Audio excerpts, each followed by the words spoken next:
Welcome to Brave. Be inspired by the best leaders of Southeast Asia tech. Build the future, learn from our past, and stay human in between. I'm Jeremy Au, a VC, founder, and father. Join us for transcripts, analysis, and community at www.jeremyau.com.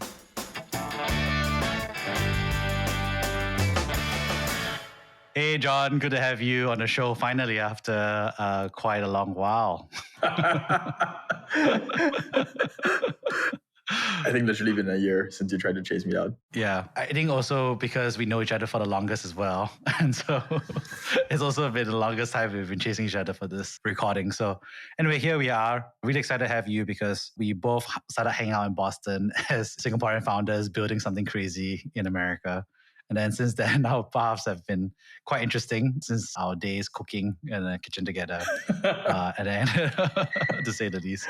And, really kind of been crushing it from each funding announcement, but also I think actually building the fundamental business. So really excited to share a little bit more about your story. So for those who don't know yet, how would you introduce yourself? I would introduce myself first and foremost as a Singaporean. Thanks for having me, by the way. I'm just really excited to be here as well. And I'm glad you finally managed to pin me down after a year. And yeah, those were really fun times in Boston. I would describe myself as a second-time founder, Singaporean, very average kind of guy, and just with big dreams. So my own personal background, I've trained as a physician, been building hospitals in developing countries, primarily Cambodia, for a good decade before moving out here to Boston. And yeah, I moved out here about 4 years ago to attend grad school. I did my MBA at MIT, did my MP at Harvard. That's when I met you and those cold outreaches. And since then, I've been running a company, running Iterative Scopes full time. We started hanging out because we actually came out from the same schools as well, Anglo-Chinese school. So long time there. And what's interesting is that you actually chose to be a doctor after that as well. So why did you choose to be a doctor? I mean, there's always one of the jokes, right? It's like a lot of ACS alumni choose to be doctors. Why did you choose to be a doctor? I don't know if that's true. I don't know that many ACS alumni choose to be doctors. I thought first and foremost that medicine was a great way to help a lot of people, and I really wanted to be a part of it. I necessarily wanted to be a doctor per se, like a practicing clinician, but I wanted to participate in healthcare in a big way. So that's why I picked medicine for my undergrad degree. And what were you like as a medical student? We talked about it a little bit, but were you very studious, very practical? Tell us more about what you were like as a medical student. I think I was pretty studious as a medical student. And that was like one of the first few times in my life, which I was actually pretty studious. I felt two ways of thinking about it. I felt like, number one, I had a lot of catching up to do, given that I came from ACS and I was playing my youth away, like just mucking around all day. And then I came to med school and everyone was like super smart, super well-grounded. And I was like, I have so much to catch up on. And then the second part is I just felt this great deal of responsibility. I felt like if I missed out this information, if I didn't understand this concept well, I could potentially harm someone. And so that made me really delve in deep into a lot of topics and a lot of subjects. And frankly, I just enjoyed it a ton as well.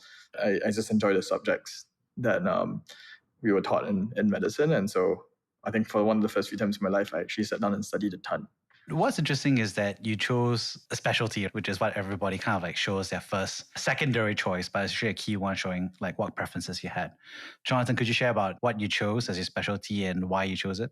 Yeah, sure. I really wanted to be a surgeon back in the day. Ultimately, I never completed my training really because I broke my wrist in a car accident. Started med school wanting to be actually a pediatric cardiothoracic surgeon, which is basically a heart surgeon for kids.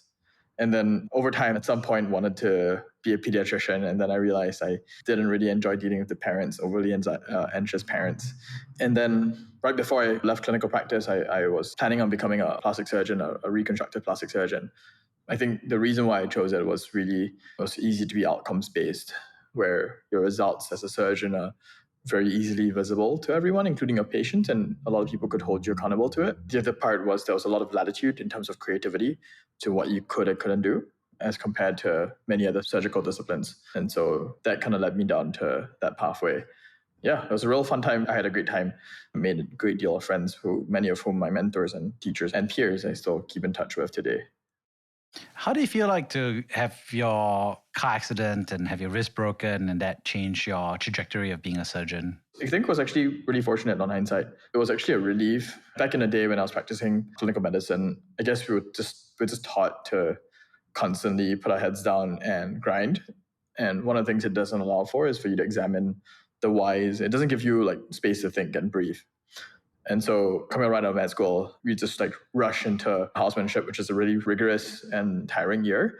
And then you're rushing to try and train as a specialist. And the car accident and breaking my wrist really gave me some space to sit back for a bit and think about why I'm in medicine, why I'm in healthcare, realign myself. And it was at that point in time where I was really handed this early opportunity through my experience in building hospitals in Cambodia to understand and participate in the macros of healthcare. And it was what I really enjoyed.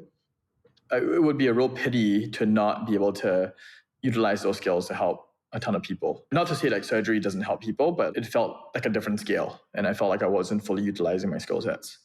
And there's an interesting link here because we talked about it before, which is about being and building those hospitals in Cambodia was actually a big transition point for you in terms of both how you're helping and what your personal role as well and what skills you're doing. So could you share a little bit more about that transition, what you learned from that change? Yeah, for context, basically at 15 years old, I set up a foundation, my friends and myself, and we helped to build some of Cambodia's first pediatric hospitals, pediatric facilities, some of their first open heart surgery programs for kids, burns and reconstructive units for kids, and neonatal wards.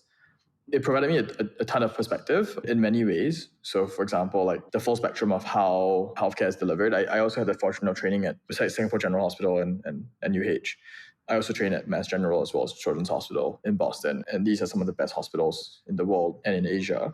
And then I had the fortune of working alongside my colleagues in Cambodia, and that disparity is so stark. It just provided a lens into how different and how difficult things could be without the right resources. It just made me believe that could make a real difference if I tried. And what's interesting was because you also started changing some of your skill set because as a surgeon, you were practically training to be like a contributor. You're the one doing the surgery, etc. And then at the foundation, you were starting to organize, collaborate, etc. So could you share a little bit more? Because I think after this, you started kind of like doing more organization building as well. So could you share a little bit more about that change? Well, just to be clear, the foundation came first before wanting to be a surgeon. I started it back when I was in junior college. I went from like macros and enjoying it very much to somewhere along the way I realized I also do things with my own two hands and participate in care a ton. And so I went down a rabbit hole. And then breaking my wrist in a car accident, that allowed me to pull my head out and was like, which one do I want to do in the long run? Which one which one is gonna sustain me in the long run in terms of career pathing and what I want to do in my life? So that's like a really important time and transition. And honestly, breaking my wrist gave me a lot of time to think about it. What was the outcome of that? So after breaking the wrist and then, kind of like doubling down on foundation. So we and I both discussed it a little bit, but for those who don't know you as well, what did you choose to do after that? Yeah, I dabbled a bit in the macros. And so I basically joined the Ministry of Health for a bit. I used to work in basically governance of surgical policy in Singapore. And then I decided to attend grad school. I said, if I wanted to pursue a deeper insight into the macros of healthcare, I just didn't have the right tools. I didn't have the right understanding of the ecosystem, and I didn't have the right connections. So I said, why not take some time off and rethink the way I was shaping my career and shaping the way I was participating in the healthcare ecosystem. Back then, I applied for like a Fulbright scholarship, got a place at MIT and Harvard at the same time. What was interesting is that you started building your first enterprise for that first time. Can you share us more about what that was like? Yeah, so my first company is in Singapore. My long-term goal of trying to close in on healthcare disparities and multiple ways of doing it, either through building a foundation that built hospitals or participating directly in care as a physician and then as a surgeon. And then right after that, I built my first company. It's a company in Singapore called OptimiMed. And it basically, one of the things that frustrated me in Singapore was my oncology patients couldn't get the scans done in time. Basically, there's just too long of a wait time in public hospitals, and no one was doing anything about it. Those wait times were anywhere between 3 to 6 months. It still is in many parts of Singapore today, where a lot of the hospitals refuse to, they acknowledge it, but they refuse to do anything about it.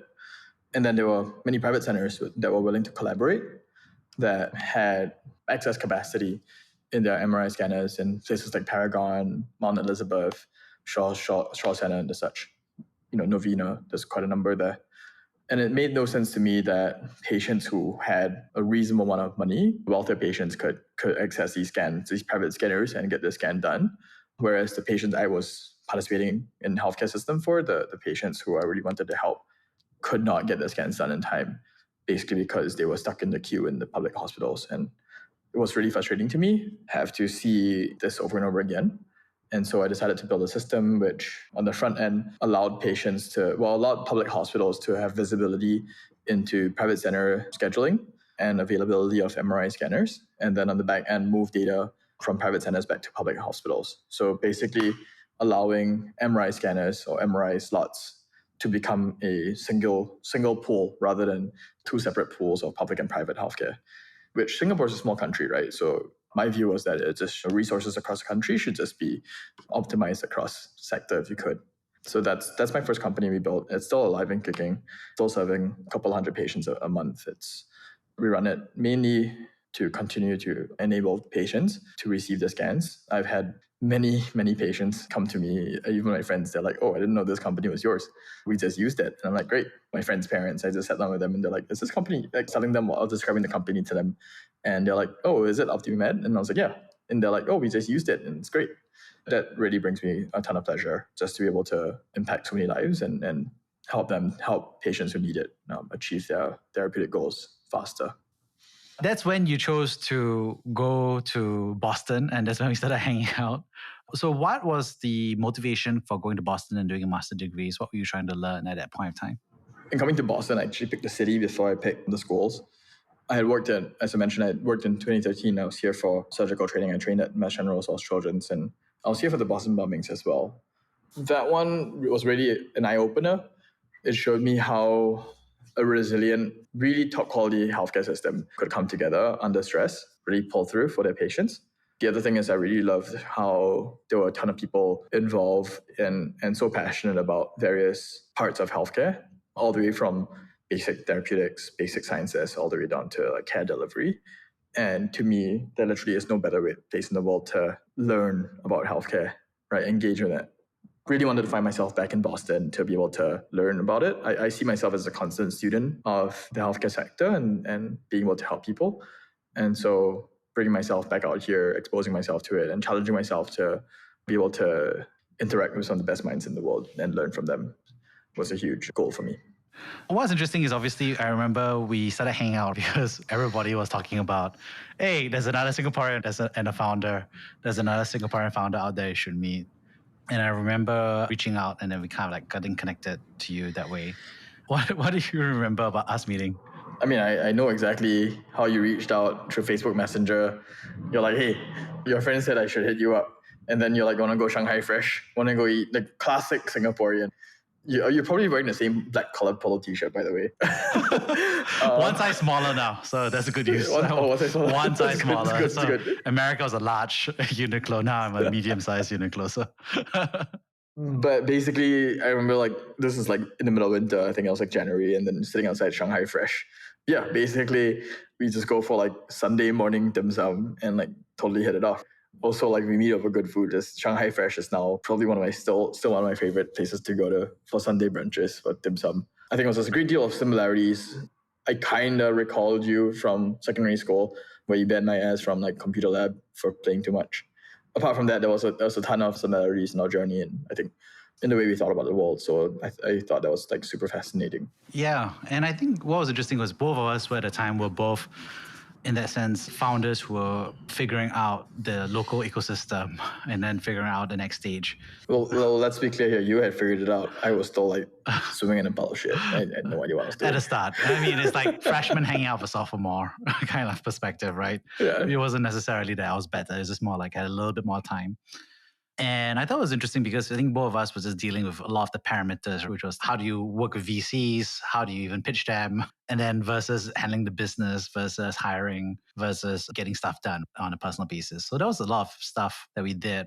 There's a lot of conversations that we had with other founders as well. And then we saw other founders who were busy building in our cohort as well, in the Harvard Innovation Labs and the MIT accelerators. So I thought it was quite interesting. Any reflections on that time from all the peers who all pushed out to build startups?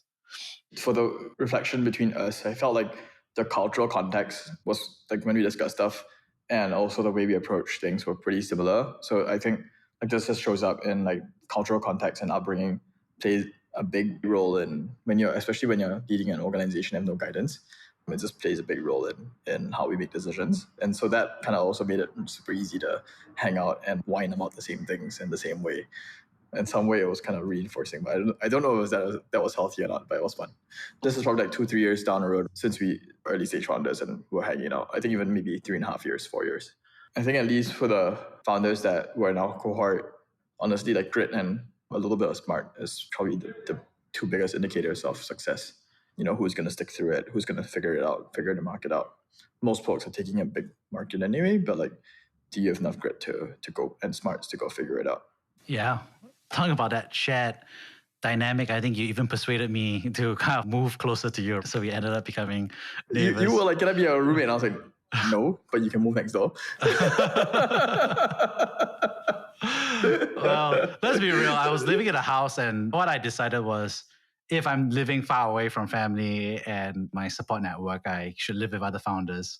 Yeah. And I had a house full of founders, but I realized that the problem with living with other founders as roommates is they're not really good on rental payments / stability because it's a tough job, right? And so basically all of us would basically like cycle in and out pretty fast because the startup would have to move to a different part of the town or the country, move to the next stage or whatever it was, right? Yeah. So at some point I was like, okay, you know what? That makes sense, John. I should just get an apartment. And I just moved in pretty much. So it worked out. Yeah. The 6 months that you were living in the same complex was great. We even got a gym trainer. Yeah, I remember you persuaded me to use the same gym trainer. And I was like, what am I doing here? It was good. It helped me avoid getting to an extra large, I think. Yeah. I moved from a medium to a large in America, and then from a large, it was like, yeah. And I think one thing that we did reflect on quite a bit was just dealing with the stress / community aspect of it, because we were hanging out, we were cooking meals for each other, inviting friends. And then when you and I were celebrating our mini wins, we were like, okay, we invite each other because we were like, okay, who else do we invite, right? At least for me, it was like, I remember I was like busy working my ass off after closing a... The night you close your Series A, you just like showed up with a stack of sushi and you're like, dude, I just closed my Series A. But I got no friends. Yeah, pretty much. I have no one to celebrate with. By the time I finished working, I realized that there's no one to celebrate with right now. Yeah. And I was like, okay, I eat sushi with you, no problem. I know, right? It's easy, right? It's just like, okay, my job is be here and eat sushi. You know? I think I return the favor eating your food, and you cooking, right? Some similar dynamics there. No, but it was good fun. I mean, I think even now, as I give like early stage founders advice, the biggest advice I usually give them is like, you have to build community of founders around yourself because that's the most helpful folks you'll ever find. The first few years, especially with trying to figure out stuff, is extremely frustrating, extremely confusing, very stressful, a lot of lost sleep. I think by the time I got to know you already, it was like beyond the first year. It was like 1 year in. Like the first year was extremely confusing for me. There's a certain lingo that people expect you to understand. There's a certain way of engaging that folks want you to engage with. And I'm like, I just landed in the country. I had no idea what was going on. Never met a VC in my life. And I was like, what is this? It was kind of nice to have you around decoding everything and trying to figure out like, why would someone kind of bounce it off and be like, what's the logic here? Why would a VC act this way? How can we work together to tackle it?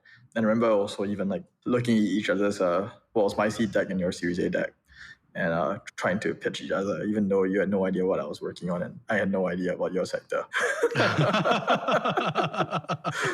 Yeah, I remember that as well. And then you were like, hey, Jeremy, here's a bunch of logos. What do you think about that? And I was just like, okay, great. This one looks more futuristic, right? This one looks less futuristic. I think there's a lot of peer-to-peer, there's a nice lingo outward, but it was just like, yeah, I think it's quite a lonely experience being a founder because I think you're kind of like disconnected, right? Like, I remember my then girlfriend, which became a fiance, which was like, became your wife, which now has a wife. Yeah, was kind of like, can you please stop talking to me about startups? And then obviously my parents was just like totally clueless, obviously. And a lot of your friends, I think it's just like you get disconnected, not because they don't like you or they don't want to be understanding of you. It's just like entered, I don't know, the Netherlands, the purgatory or something. I think I was undergoing the same situation. Unfortunately, my girlfriend became my ex-girlfriend, became this. Nope. Nope. It wasn't meant to be. It wasn't meant to be, right? But I think it's interesting because it's just not the right pathing as well. Because it's not an easy path. And I think there's also like a lot of good advice and there's a lot of bad advice and there's a lot of advice and there's sometimes no advice. A lot of advice that just like thrown over the wall because they don't really understand you as a founder, don't understand the historical context or the business. And so I find that when folks are one-off with their advice, it's really difficult to trust because you're like, you don't really have context here. Whereas like we were hanging out pretty much every day, right, after work. And I felt like when you're that kind of context, it was a lot easier to trust the advice because you understand. At the point in time, I think I had like 10 people in the company. I would tell you like, oh, my head of product, oh, my head of engineering. And you already had the personas and personalities in your head already. So you kind of could follow that narrative and give advice that was contextualized rather than just like all over the place, which I find most people would give.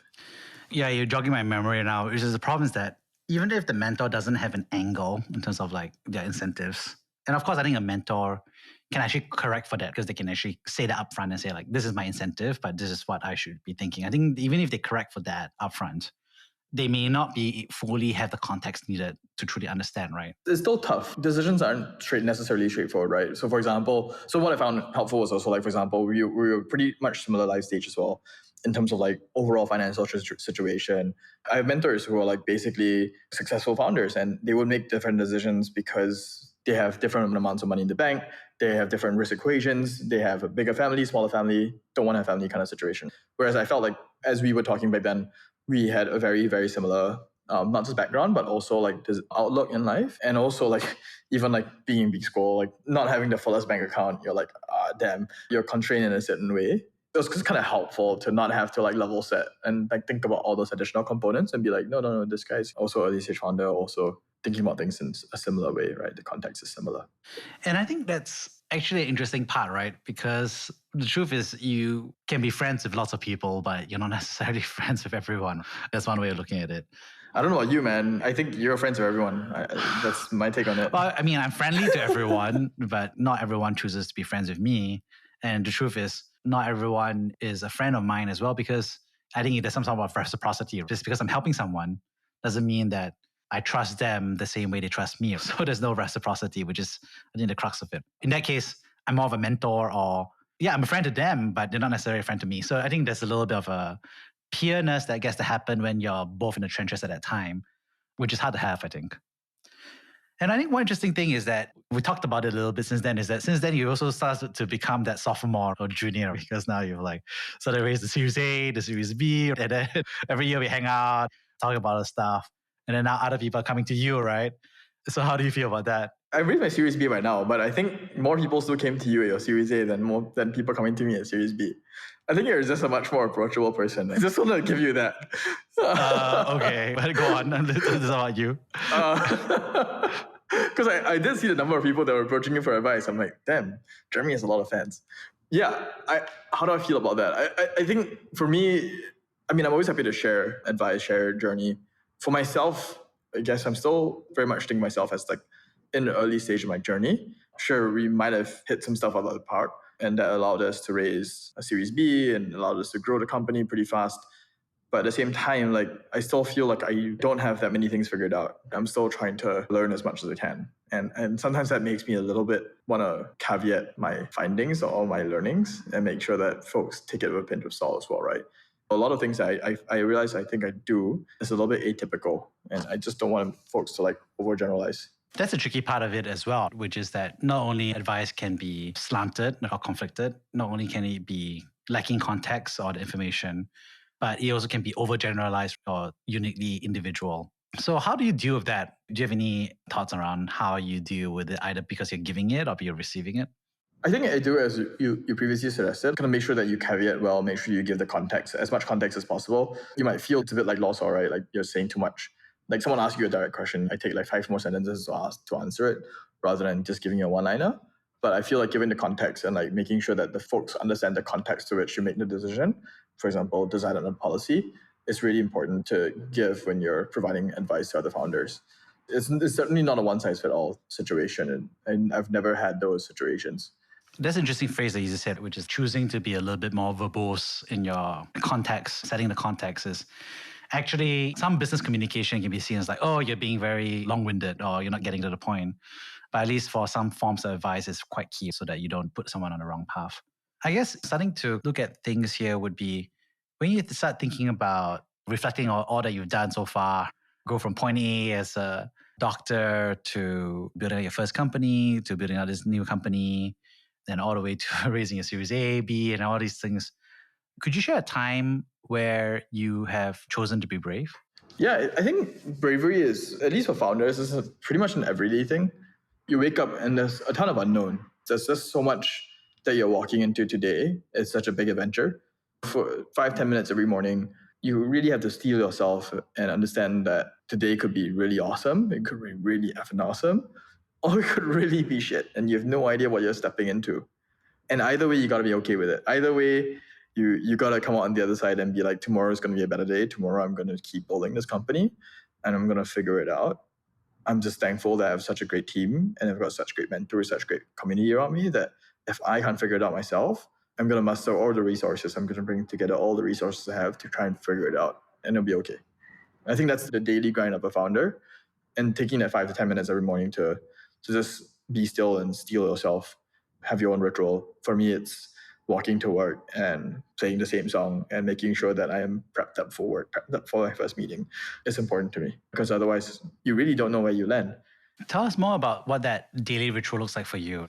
For me, it's pretty much like leaving space for myself in some parts, being intentional about waking up a little bit earlier, taking a walk, spending some time with yourself after work, taking a detour again. I used to take 1-hour walks between the office and home every day and just decompress. I'd call a board member, I'd call a mentor, I call you.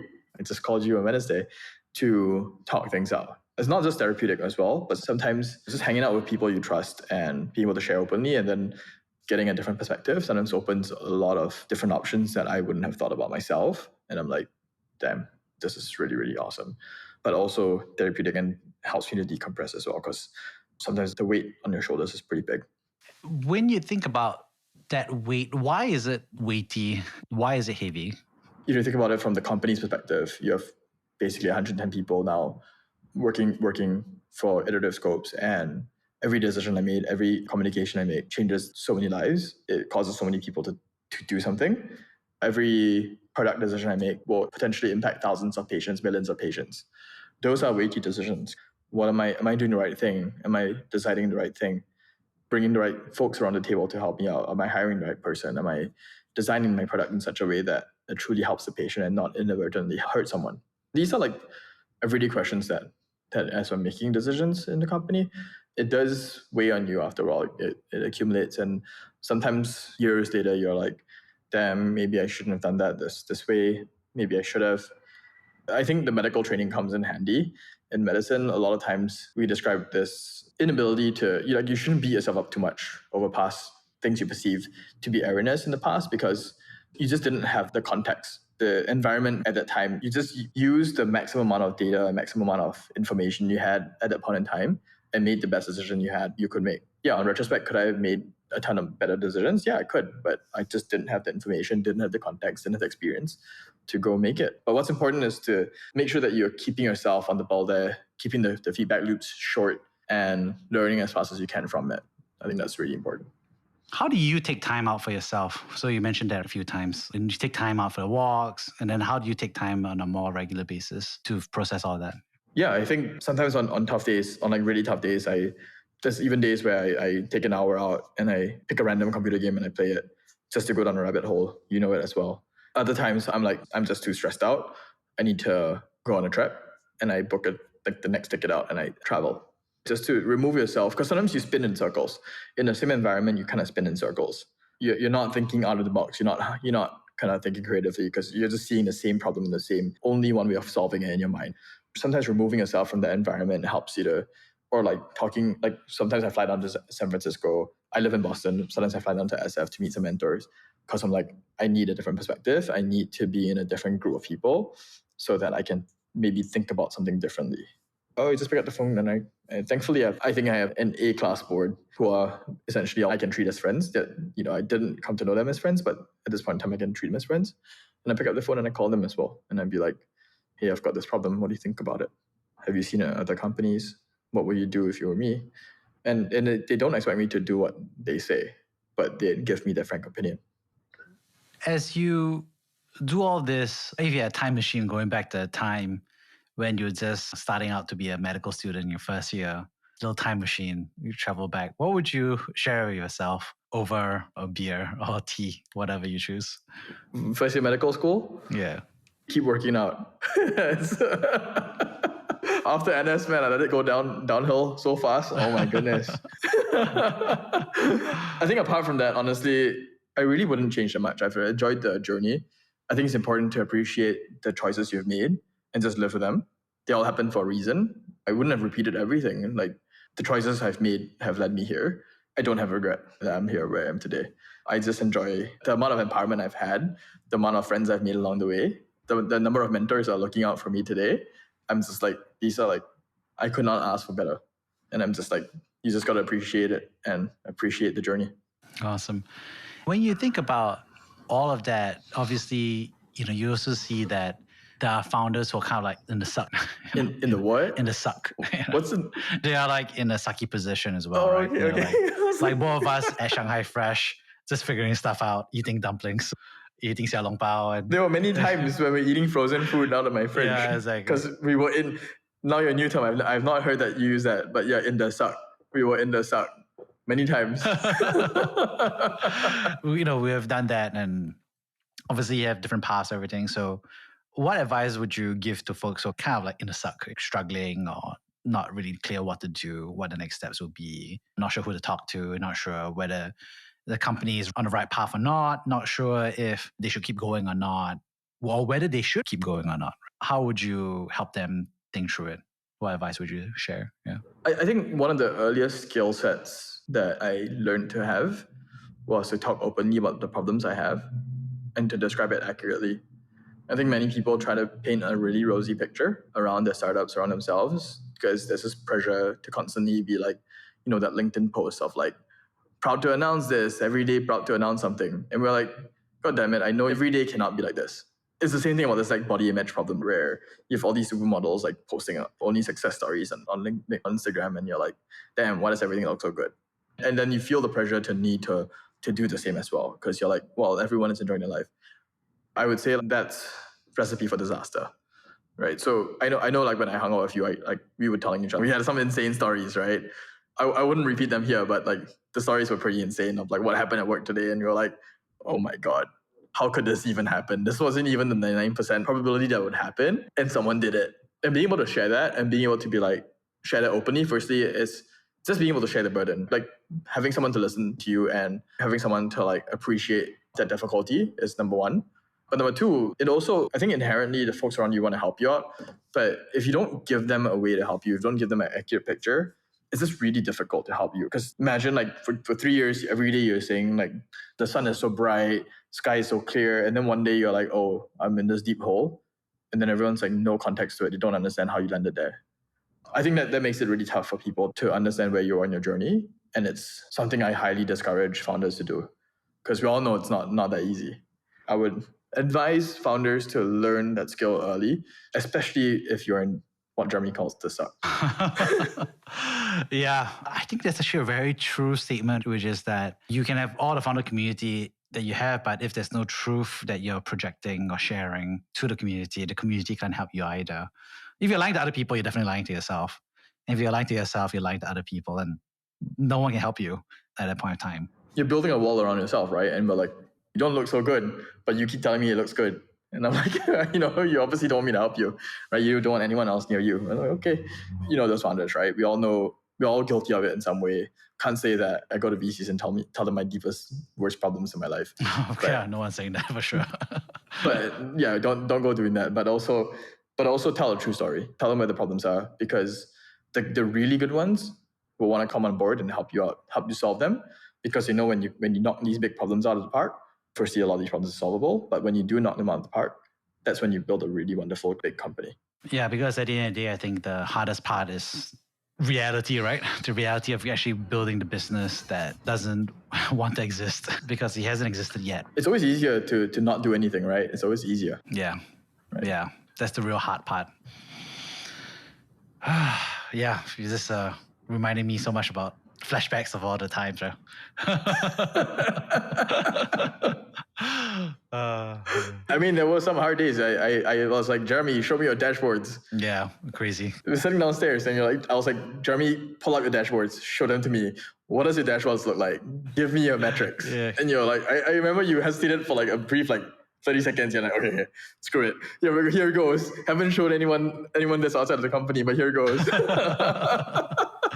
Yeah. I think I benefited a lot from the relationship. When I spoke to you on Wednesday, I was like, that's the part which I miss the most, like having someone around to have all the same context and be able to share the journey with and to be super open about it. It's tough finding someone else around, but everyone should go and look for that someone. Yeah, I think that's the hardest part, is finding your community or tribe. Yeah, and when you find it, being open. Yeah, you can only find it by being truly open. Awesome. On that note, I'd love to wrap things up by sharing the top 3 things that I learned from this conversation, the 3 themes. The first is thanks so much for sharing about your personal journey as a medical student and doctor to actually that car accident changing the course of your trajectory from macro to micro to macro again, and then choosing to become a serial founder and to where you are today. So that was interesting. The second was really interesting about hearing about, I think, the requirement of having a true founder community. I think that was something that we discussed in the context of us, I think in Boston, this being like buddies, I guess, and neighbors dealing with similar troubles, dynamics. And I think lastly, was talking about some of the daily rituals, but also some of the burdens and requirements of actually mitigating that, which is about being truly open, being accurate about what's going on, about finding people that you can trust to hang out with and to collaborate with. So I thought that was really interesting to talk about how to actually mitigate. I think you can say the stress. I think that's one level, but also I think the difficulty about the obstacles. Awesome. Thank you so much, Jonathan, for coming on the show. All right, man. Catch you around soon. Thank you for listening to Brave. If you enjoyed this podcast, please share this episode with friends and colleagues. Sign up at www.jeremyau.com to discuss this episode with other community members in our forum. Stay well and stay brave.